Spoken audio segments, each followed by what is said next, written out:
Craig here. That was a pretty easy one this time. The Beatles, We Can Work It Out. There's not a lot of extra melody notes. They're almost all in the chords that you play.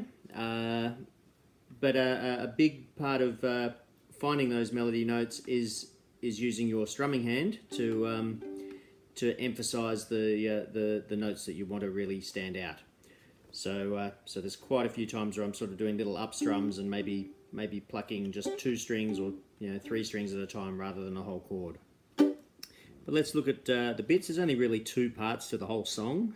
So it starts in G. And straight away you're going to open up to a G sus2 chord, which means just lifting off the top string, keeping the other notes of the G, but so the open A string sounds.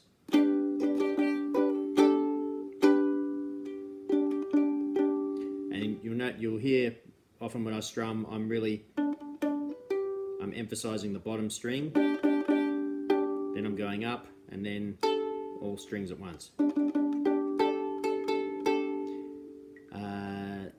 So G goes to an F, and then you place your finger back on this the G note before going back to the G. So the chords are just try to see it my way. Do I have to keep on talking? That's all G, F, till I can't go on, back to G.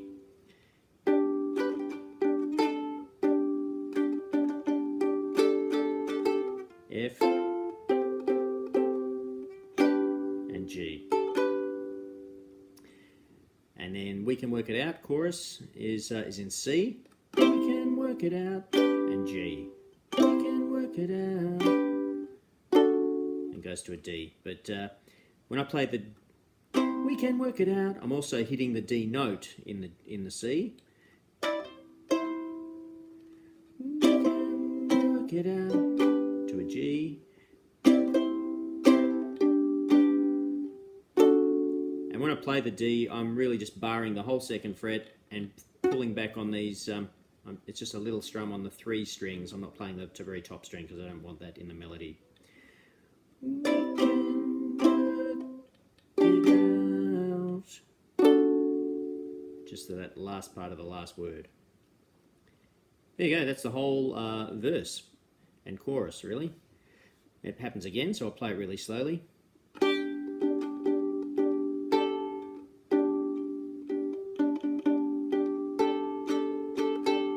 F.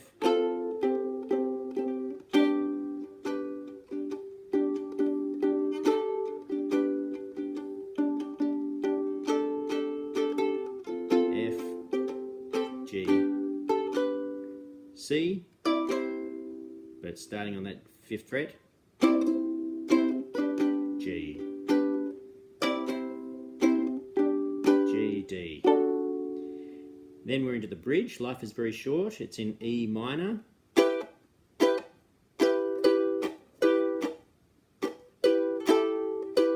Again, letting go to play the A note. Then it's all C. So I'm just playing the melody notes there.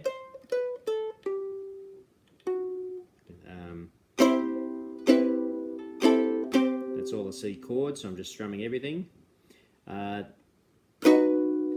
next chord is a B chord, so barring the 2nd fret and placing those fingers. And then it changes to a B7th, so I'm lifting off this finger, so now it's just 2 fingers. And the melody notes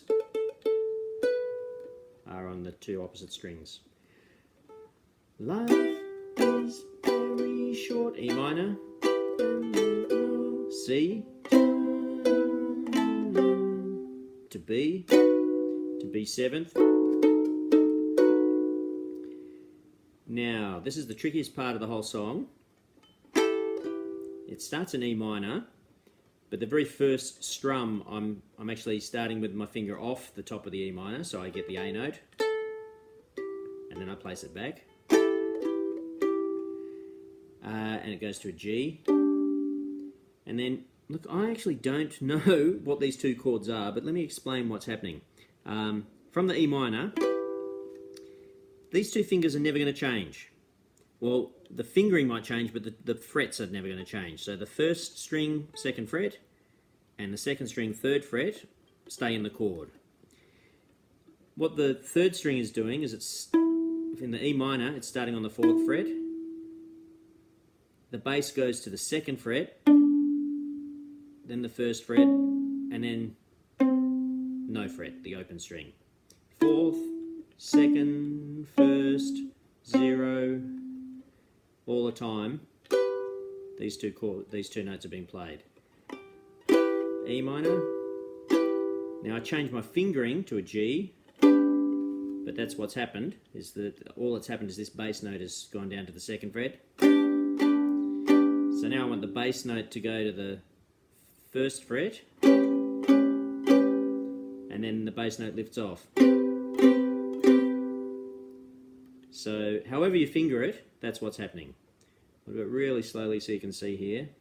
That's the B I was in, E minor.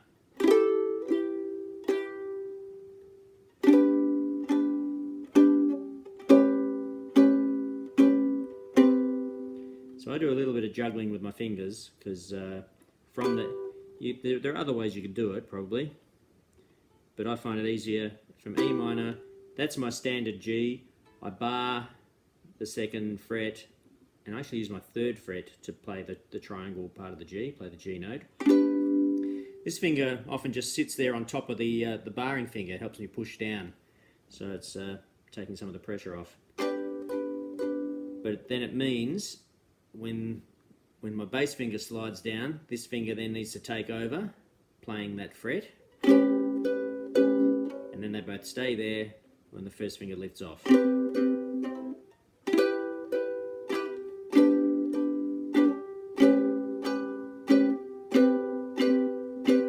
it's worth just going over just those 4 little chords from an E minor to a G with different fingering, because then you're going to go to a G with a flat. I'll have to figure out what that chord actually is. It's probably an augmented or something, but I'm not actually sure.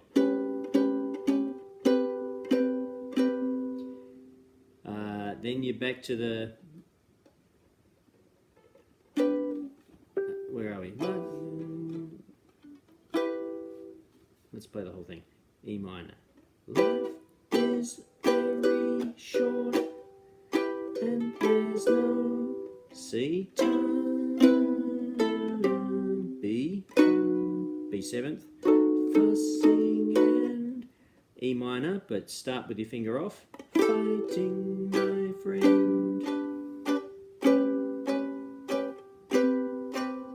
To E minor. I have always thought that it's a crime, so I will ask. And the tricky part with this as well is it's in, I forgot to say, it's in waltz time. When you listen to the song, everything else is in 4/4 time. 1, 2, 3, 4, 1, 3, 4, 1, 2, 3, 4, 1, 2, 3, 4. Then it goes 1, 2, 3, 1, 2, 3, 1, 2, 3, 1, 2, 3, 1, 2, 3, 4. So back to 4 time.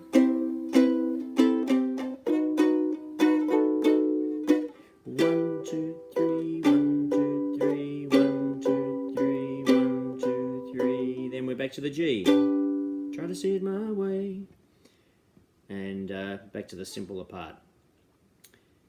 We'll just play that one more time. F, G, F, G, C, G,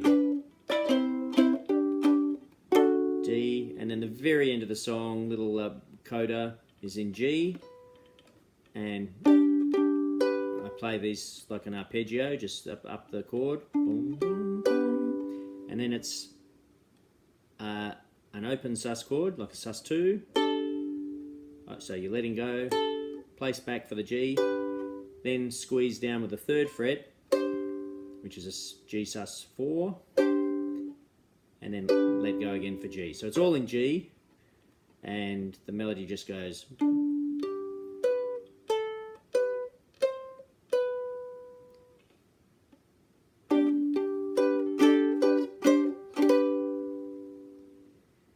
We can work it out.